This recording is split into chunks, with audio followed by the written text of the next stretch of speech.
दोस्तों, गौतम बुद्ध अक्सर अपने शिष्यों से कहा करते थे कि दुनिया की सबसे तेज छुरी हमारी जबान है और दुनिया के सबसे खतरनाक हथियार हमारे शब्द हैं, जो बिना किसी खून खराबे के लोगों को अंदर ही अंदर मार सकते हैं। हमारे शब्द हमारी ताकत हैं, लेकिन ये हमारी सबसे बड़ी कमजोरी भी हो सकते हैं। अगर हमें नहीं पता कि कब, कहां, क्या और कितना बोलना है, यदि हम सही समय पर सही इरादे के साथ सही शब्दों का प्रयोग करते हैं तो यह हमें एक सफल व्यक्ति बनाता है। लेकिन अगर हम सही समय पर सही इरादे से सही शब्दों का इस्तेमाल नहीं करते हैं तो हमारे जीवन को नरक से भी बदतर बना सकता है। तो आज मैं आपको मौन के ऊपर एक कहानी सुनाऊंगा और ये कहानी आपके जीवन को बदलने वाली है, आपको मन की शक्ति का एहसास करवाने वाली है। दोस्तों, जापान में एक बहुत ही प्रसिद्ध बौद्ध भिक्षु हुआ करते थे। उनका नाम रेजाई था। रेजाई सदा अकेले ही रहते थे। जंगल के पास, दुनिया के शोर शराबे से परे, रेजाई जंगल में अकेले ही रहते थे। वो बहुत ही बड़े ध्यानी और प्रबुद्ध व्यक्ति थे और इसलिए वह पूरे जापान में बहुत ही प्रसिद्ध थे। दोस्तों, एक दिन राजकुमार रेजाई के पास आया और बोला है, भिक्षु, मैं हमेशा थका हुआ, निराश और परेशान महसूस करता हूँ। मेरा मन बहुत ही अशांत रहता है, लेकिन मेरे पास सब कुछ है। धन, दौलत, शोहरत, सुख सुविधाएं, सब कुछ है जो हर व्यक्ति चाहता है या पाने की इच्छा करता है। वह सारी सुख सुविधाएं हमारे पास है, लेकिन फिर भी मेरे अंदर इतनी अशांति और चिंता क्यों रहती है? ईसाई ने कहा, इस प्रश्न का उत्तर तुम जानते हो और तुमने कभी भी इसकी तलाश नहीं की। ईसाई ने आगे कहा, मैं एक प्रयोग करना चाहता हूं। क्या तुम करना चाहोगी? इस प्रयोग के बाद तुम्हारे जीवन में किसी भी तरह की अशांति और चिंता नहीं रहेगी। यह सब सुनकर राजकुमार बहुत हैरान हुआ। उसने रेजाई से कहा, आप बताइए, मुझे क्या करना है? अपने मन की शांति के लिए मैं कुछ भी करने को तैयार हूं। भिक्षुणी झाई ने एकदम शांत स्वर में उत्तर दिया, अगले 10 दिनों तक तुम मेरे आश्रम में रहोगे और एक सामान्य व्यक्ति की तरह अपना जीवन व्यतीत करोगे। और इन 10 दिनों तक तुम एकांत में अकेले मौन बैठे रहोगे, जितना हो सके कम बोलोगी। राजकुमार उस भिक्षुक की बात से सहमत हो गया। पहले दिन राजकुमार को लगा कि उसका मन सामान्य से अधिक अशांत और विचलित है। उसके मन में तरह तरह के प्रश्न उठ रहे थे और वह आम लोगों की तरह जीवन जीने में असहज महसूस कर रहा था। उसके अंदर से बोलने की प्रबल इच्छा हो रही थी, लेकिन वह मौन रहा। उसके मुंह से कुछ भी नहीं निकला, एक शब्द भी नहीं। वह बस चुपचाप बैठा रहा। लेकिन रात होते होते उसे अंदर ही अंदर शांति का अनुभव होने लगा था। उसके लिए यह अनुभव अजीब था। वह खुद से पूछ रहा था कि वह अंदर ही अंदर खुशी महसूस कर रहा है और उसकी आंतरिक बेचैनी और चिंता कम होने लगी थी। अगले दिन राजकुमार एकांत में चुपचाप बैठा क्रिकेट को निहार रहा था। पौधों को, फूलों को, आकाश में उड़ड़ रहे पक्षियों को। वह अपने जीवन में पहली बार महसूस कर रहा था कि उसके आसपास की प्रकृति कितनी अद्भुत और कितनी सुंदर है। वह दिन भर प्रकृति की सुंदरता को देखता और उसकी शांति को महसूस करता था। इस तरह से एक हफ्ता बीत गया और अब तक उसके मन की सारी बेचैनियां, सारी हलचल, सारी उथल पुथल और सारा तनाव एकदम से गायब हो गया था। 8वें दिन की सुबह राजकुमार फिर से गांव में बैठ गया और कुछ ही मिनटों में उसकी आंखें अपने आप बंद हो गईं और वह गहरे ध्यान में चला गया। वह पूरे दिन वहीं आंखें बंद किए बैठा रहा और गहरे ध्यान में डूबता चला गया। न कोई शब्द, न कोई चिंता। राजकुमार भीतर से असीम शांति और आनंद से भर गया। राजकुमार अपने बाकी के 2 दिन इसी तरह गहरे ध्यान में व्यतीत करने के बाद 11वें दिन रिछाई के सामने प्रस्तुत हुआ और उन बौद्ध भिक्षुओं को प्रणाम करते हुए बोला कि हे प्रिय त्रिभुज, मुझे अपने प्रश्नों का उत्तर मिल गया है। मुझे समझ में आ गया कि मेरे अंदर इतनी उथल पुथल और चिंता क्यों थी। मैं जान गया कि मेरा मन इतना शांत और विचलित। चौथा रचा मुस्कुराते हुए उस राजकुमार से पूछते हैं कि बताओ, तुम्हें क्या उत्तर मिला? राजकुमार ने कहा, मैं आवश्यकता से अधिक बातें करता था। मैं किसी पर भी अपनी ऊर्जा व्यर्थ कर देता था। मैं दिन भर अपने लोगों से फालतू की बातें किया करता था और फिर उन्हीं के बारे में अकेले में सोचता रहता और ज्यादातर समय नकारात्मक बातें ही सोचता था। इस तरह से मैं बस अपना समय बर्बाद कर रहा था।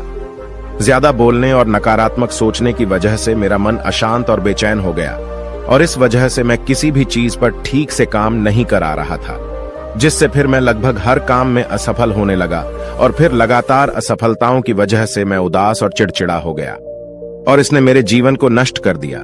लेकिन यह 10 दिन पूरी तरह से अलग थे। मुझे ऐसा लग रहा है कि मैं अपना जीवन पूरी तरह से जी रहा हूं, लेकिन इससे पहले मैं अपना जीवन गलत तरीके से जी रहा था। और मैंने यह भी सीखा कि हमें सिर्फ ध्यान करने की जरूरत नहीं है। ध्यान अपने आप होता है जब हम स्थिर और शांत और मौन होते हैं। ध्यान के पिछले कुछ दिनों के दौरान मैंने जो पहली चीज सीखी वह यह है कि मनुष्य के जीवन की सबसे महत्वपूर्ण घटना स्वयं को जानना है। यह सुनकर राजा ने कहा, सिर्फ तुम ही नहीं, दुनिया में ज्यादातर लोग जरूरत से ज्यादा बोलते हैं। आज भी लोग ज्यादा समय तक एक दूसरे को नीचा दिखाने के लिए ही बोलते हैं। कुछ लोग न चाहते हुए भी बातें करते रहते हैं और अपना जीवन बर्बाद करते रहते हैं। वह बौद्ध भिक्षु करिश्माई राजकुमार को मौन का महत्व समझाते हुए कहते हैं। एक बार गौतम बुद्ध से उनके शिष्यों ने पूछा कि प्रिय बुद्ध, आप ज्यादातर समय चुप क्यों रहते हैं? बुद्ध ने कहा, क्योंकि मौन में मैं अपने भीतर अनंत शांत की गहराइयों में होता हूं। मौन अपने भीतर उतरने की पहली सीढ़ी है। मौन के बिना स्वयं को जानना असंभव है। स्वयं को जानने और समझने का पहला नियम है कि मौन हो जाओ। उतना ही बोलें जितना अत्यंत आवश्यक हो। जिसके बिना चल जाता हो उसे छोड़ दो, उसे मत बोलो, और तुम अचानक पाओगे कि 90% से ज्यादा तो व्यर्थ का है। ना बोल बोलते तो कोई नुकसान भी न था। बोल की गलती कर दी। दुनिया के 90% मुसीबतें कम हो जाएं अगर लोग थोड़ा चुप रहने लगे। झगड़े फसाद कम हो जाएं, उपद्रव कम हो जाए, अदालतें भी कम हो जाएंगी अगर लोग थोड़ा चुप रहना सीख लें। संसार की बहुत सारी समस्याएं, बहुत सारा उपद्रव सिर्फ बोलने से ही पैदा होता है। सारी बात मौन सीखने की है। जब तुम नहीं बोलते तब तुम एकांत में अकेले हो गए। जिसने मौन की कला को जान ली, भीड़ में भी अकेले होने की कला जान लेता है। वो अपनी भीतर की डुबकी लगाने लगता है। एकांत में तो आदमी स्वर्ग में है। दूसरे की उपस्थिति ही बेचैनी पैदा करती है। पहले तो मौन को साधो। पहले तो अपनी ऊर्जा को मौन में उतरने दो। मौन को एक ऐसी स्थिति में लाओ जहां तुम्हें शांति का अनुभव हो। जब दूसरों की मौजूदगी से तुम परेशान होने लगे तो उचित है कि आंखें बंद कर लो और अपने में खो जाओ। वहां से तुम्हें ताजगी मिलेगी, क्योंकि तुम्हारे जीवन का स्रोत वहीं छिपा है। वह किसी दूसरे में नहीं है, तुम्हारे भीतर है। अपने भीतर की अगर तुम्हें यात्रा करनी है तो तुम्हें स्वयं से तय करनी पड़ेगी। कोई तुम्हें मदद करने के लिए नहीं आएगा, क्योंकि वह भीतर की यात्रा तुम्हें खुद अकेले ही करनी है, क्योंकि वहीं पर परम है। जीवन का वही स्रोत है। आनंद का वहीं से जन्म हुआ है। वहीं तुम्हारा सूर्य उगा है, वहीं से अस्त भी होगा। उसी में बार बार डुबकी लगाकर भी तुम महज डुबकी लगाकर लौटोगे तो तुम खुद को तरोताजा पाओगे। जीवन की एक नए सवेरे का शुरुआत होगा, फिर नई शक्ति का जन्म होगा। थकान गई, उदासी गई, चिंता गई, सब कुछ एक एक करके तुमसे दूर चले जाएंगे। जैसे कोई स्नान करके लौटता है तो शरीर शीतल हो जाता है, शांत हो जाता है। ऐसे ही जब तुम भीतर की यात्रा से वापस लौटोगे तो तुम खुद को हल्का हुआ महसूस करोगे। समस्त अस्तित्व, समस्त व्यक्तित्व शांत और मौन हो जाता है, आनंदित हो जाता है। जब तुम आंतरिक मौन की उस पराकाष्ठा पर पहुंच जाओगे, जब तुम पाओगे कि बोलने से भी तुम्हारा मौन खंडित नहीं होता है, वह बना ही रहता है। उसकी एक अंतर्धारा लगातार तुम्हारे भीतर बहती रहती है। तुम बोलते तो हो, लेकिन अपने से छूटते नहीं। तुम्हारे चेहरे पर एक नई रौनक आ जाती है। तुम्हारी आंखें किसी और की ऊर्जा से भर जाती हैं और तुम अनंत शांति के समुद्र में डूबने लगते हो। इतना कहकर भिक्षुणी ने अपनी बात खत्म की और वह मौन में चले गए। राजकुमार उनका धन्यवाद कर अपने महल वापस चला गया। दोस्तों, आपने भी अनुभव किया होगा कि बहुत ज्यादा बात करने से दिमाग अशांत हो जाता है, जिससे हम अपने दिमाग पर नियंत्रण खो देते हैं और साथ ही अपना ध्यान भी खो देते हैं। जो ज्यादा बोलते हैं उनके पास किसी एक काम पर ध्यान केंद्रित करने की काबिलियत नहीं होती है। वो अपने किसी भी लक्ष्य पर पूरी तरह से केंद्रित नहीं हो पाते हैं। और अगर कोई भी व्यक्ति केंद्रित नहीं है तो जीवन की को समझ नहीं पाएगा और ना ही वह मनचाही सफलता हासिल कर पाएगा।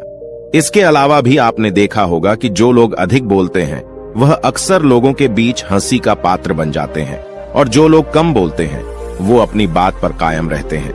उन्हीं लोगों को सम्मान मिलता है और लोग उन्हीं की बातों को सुनते हैं और उन पर भरोसा भी करते हैं। जो लोग जरूरत से ज्यादा बोलते हैं वो अपने विचारों के बारे में पक्के नहीं होते। उनका अस्थिर और विचलित रहता है, शोर से भरा रहता है, और एक शांत दिमाग वाला व्यक्ति जीवन में किसी भी चीज में सफल नहीं हो पाता, क्योंकि वह किसी भी काम में फोकस नहीं कर पाता। यदि किसी व्यक्ति को यह पता है कि उसे कब और कहां और कितना बोलना है तो वह व्यक्ति सच में बहुत ही बुद्धिमान है और ऐसा व्यक्ति जहां भी जाता है लोग उसका सम्मान करते हैं। उसका व्यक्तित्व आकर्षण का केंद्र बन जाता है और वह जो कुछ भी करता है उसमें सफल भी होता है। अगर हम किसी महान और सफल व्यक्ति के व्यक्तित्व को गहराई से देखें तो पाएंगे कि वह कम बोलते हैं, कम से कम शब्दों से अपनी बात खत्म कर देते हैं। बोलने से पहले वह उन चीजों के बारे में सोचते हैं कि उन्हें कब और क्या बोलना है और कितना बोलना है। लेकिन जो लोग बहुत ज्यादा बोलते हैं, बहुत बार वे झूठ ही बोल लेते हैं और अपनी बातों से दूसरों के मन और विचारों पर कचरा डालते रहते हैं। वह ज्यादातर समय दूसरों की बुराई करते रहते हैं, इसलिए उनके अपने भी उनसे नफरत करने लगते हैं और उनसे बचने की कोशिश भी करते हैं। मौन से धैर्य आता है, धैर्य से ध्यान और ध्यान से अपने जीवन के बारे में जागरूक हो जाते हैं। इसलिए अगर हम ज्यादा बात करते हैं तो हम मौन को खो देते हैं, जो मन की शांति का पहला स्तंभ है। दोस्तों, आज हम भी मौन का अभ्यास करते हैं। आज से हम भी वही बोलेंगे जो जरूरी है और हम कोशिश करेंगे कि कम से कम शब्दों में अपनी बात खत्म करें और हो सके तो कोशिश करें कि रोज कम से कम 30 मिनट एकांत में चुप होकर बैठें। और मुझे पूरा विश्वास है कि इससे हम सबके अंदर एक सकारात्मक बदलाव जरूर आएगा। दोस्तों, इसी के साथ इस वीडियो को खत्म करते हैं। मुझे उम्मीद है इस वीडियो से आपको बहुत कुछ सीखने को मिला होगा और अगर आप नए हो तो हमसे जुड़ने के लिए इस चैनल को सब्सक्राइब करना मत भूलिएगा।